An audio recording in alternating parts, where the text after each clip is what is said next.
Welcome to the Slop Temple. We pray this video helps. In this video, I will explain how to change your VW Beetle key battery.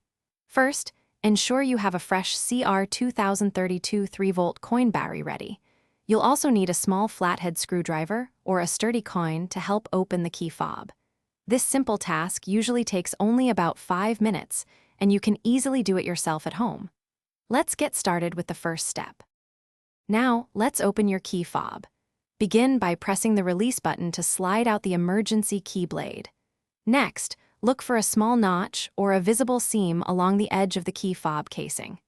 Carefully insert your flathead screwdriver or coin into this opening.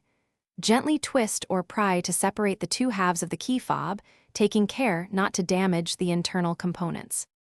With the key fob open, you'll see the old battery. Gently use your screwdriver or fingernail to pop out the old, depleted CR2032 battery from its compartment. Pay attention to how the old battery was oriented, as it's typically with the positive side facing down. Now, take your new CR2032 3-volt battery and carefully slide it into place, ensuring the positive side is facing downward.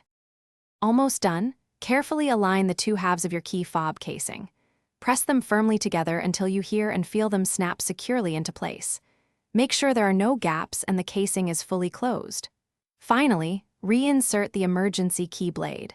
Now, stand near your vehicle and test all the key fob's functions, like locking and unlocking, to ensure it's working perfectly. Thanks for watching. Consider subscribing if we helped you.